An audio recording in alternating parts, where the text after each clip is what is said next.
नमस्कार। जी न्यूज के इस खास कार्यक्रम महाराष्ट्र एक कदम आगे में आप सभी का बहुत बहुत स्वागत है। आपके साथ हूं मैं लवीना राज। इस कार्यक्रम के जरिए हम जानेंगे महाराष्ट्र की उन खबरों को जो आम लोगों के लिए खास मायने रखती हैं। नासिक के लोगों के लिए एक अच्छी खबर आ गई है। अब यहां का एयरपोर्ट और भी बड़ा और आधुनिक बनने जा रहा है।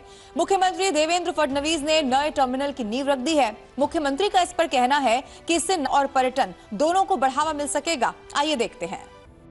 महाराष्ट्र के विकास मानचित्र पर नासिक अब एक नई ऊंचाई छूने को तैयार है। मुख्यमंत्री देवेंद्र फडणवीस ने नासिक अंतर्राष्ट्रीय हवाई अड्डे के नए एकीकृत टर्मिनल भवन की आधारशिला रखकर एक नए युग की शुरुआत कर दी। ओझर हवाई अड्डे का ये विस्तार केवल कंक्रीट का ढांचा नहीं बल्कि नासिक की बढ़ती वैश्विक महत्वाकांक्षाओं का प्रतिबिंब है। मुख्यमंत्री ने इस अवसर पर कहा कि नासिक का महत्व त्रिकोणीय है। ये पर्यटन की धुरी है, उद्योगों का पावर हाउस है और आध्यात्म का पावन केंद्र है। अब यहाँ का बुनियादी ढांचा भी इसी भव्यता के अनुरूप तैयार किया जा रहा है।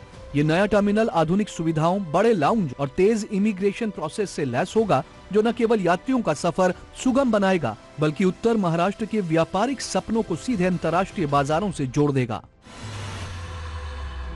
नासिक अब गाड़ियां बनाने का बड़ा केंद्र बनने जा रहा है। दावोस सम्मेलन से नासिक के लिए 13,000 करोड़ रुपए का निवेश है। अब इससे आने वाले समय में हजारों युवाओं को नौकरी मिल सकेगी। मुख्यमंत्री ने इसे नासिक के विकास के लिए एक बड़ी उपलब्धि बताया है। नासिक की पहचान अब केवल अंगूरों के बागों तक सीमित नहीं रहेगी। मुख्यमंत्री देवेंद्र फडणवीस ने एक बड़ा विजन पेश करते हुए कहा कि नासिक देश के अगले बड़े ऑटोमोबाइल हब के रूप में उभरा है। यहाँ एक ऐसा इंडस्ट्रियल इकोसिस्टम तैयार किया जा रहा है जो दुनिया की बड़ी कंपनियों को निवेश के लिए मजबूर कर देगा। दावोस सम्मेलन की सफलता का जिक्र करते हुए मुख्यमंत्री ने आंकड़ों की एक उम्मीद जगाने वाली तस्वीर पेश की। उन्होंने बताया कि उत्तरी महाराष्ट्र के 5 जिलों के लिए 55,000 करोड़ रुपए का निवेश सुनिश्चित किया गया है। इसमें से 13,000 करोड़ रुपए का निवेश विशेष रूप से नासिक के हिस्से में आया। ये केवल पैसा नहीं बल्कि रोजगार का एक महाकुंभ है, जिससे आने वाले समय में 75,000 से अधिक युवाओं को सीधे तौर पर काम मिलेगा और नासिक औद्योगिक निवेश का नया केंद्र बनेगा। महाराष्ट्र की खूबसूरती के लोगों को पसंद आ रही है। पिछले 2 सालों में यहां आने वाले विदेशी पर्यटकों की संख्या दुगनी से भी ज्यादा हो गई है। सरकार की नई कोशिशों से महाराष्ट्र अब पर्यटन के मामले में नंबर 1 राज्य बन रहा है। की खास रिपोर्ट देखिए। महाराष्ट्र की सांस्कृतिक आभा अब 7 समंदर पार तक अपनी चमक बिखेर रही है। केंद्रीय पर्यटन मंत्री गजेंद्र सिंह शेखावत द्वारा राज्यसभा में पेश किए गए आंकड़े इसकी गवाही दे रहे हैं कि महाराष्ट्र विदेशी सैलानियों की पहली पसंद बन गया है। महज 2 सालों के अंदर राज्य में आने वाले विदेशी पर्यटकों की संख्या में 2 गुने से भी अधिक का उछाल आया। साल 2022 में जहां 15 लाख पर्यटक महाराष्ट्र आए थे, वहीं 2024 में ये आंकड़ा बढ़कर 37 लाख के पार पहुंच गया।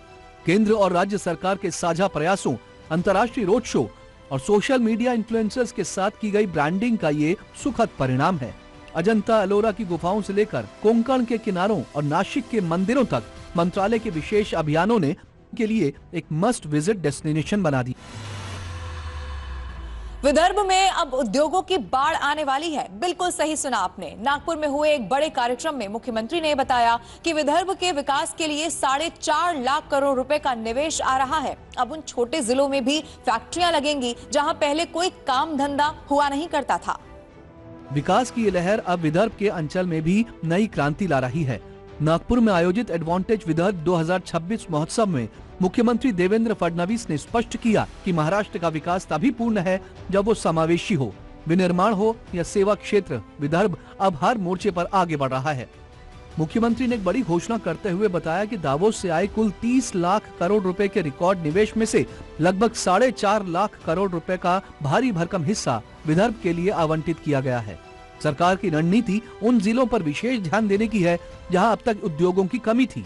गढ़चिरौली से लेकर अमरावती तक उन क्षेत्रों में भी निवेश लाया जा रहा है जहां पहले औद्योगिक विकास की कल्पना तक नहीं की गई थी।